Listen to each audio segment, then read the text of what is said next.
Yesterday was Mission Haiti Sunday here at Holy Family. Some of you may know that for many years, Holy Family has been working with Hands Together, an organization in Haiti, to help the poor. They have schools that they free, people don't have to pay tuition. The only schools in Haiti that are free for the students. They have clinics, they feed thousands of people every day, and also they help people establish farms for them to learn how to produce their own food so they can survive. And yesterday, Father Tom, who works in Haiti, shared with me this story. One time, him and the Sisters of Charity, the Sisters of Mother Teresa, went to a small town so they can take him some food and visit the elderly. And while they were there, gangs started fighting with one another, and there was a lot of shooting, and they were not safe anymore.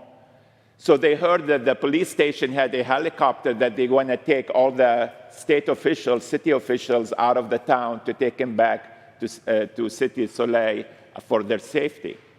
So Father Tom and the sisters went. The chopper was on the soccer field, and he was trying to get the officer to take them and the sisters with them in the helicopter because it wasn't safe for them to drive back to the city.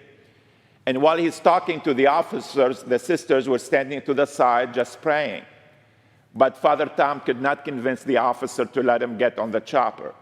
So he went back to the sisters and said, "Sisters, I'm sorry, but they're not going to take us with them.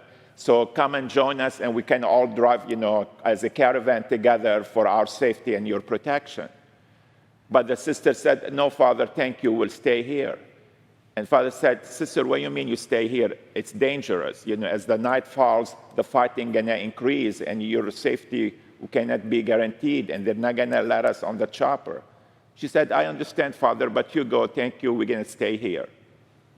So finally, realizing he can't convince the sisters nor the officer to get him on the chopper, he left with his volunteers to go back to the city. Once he got to the city, he decided to go to the convent of the sisters to let the Mother Superior know that the sisters are still back in the town. So he rings the bell, and the doors open, and the sister that opened the door was one of those sisters who were back in the town.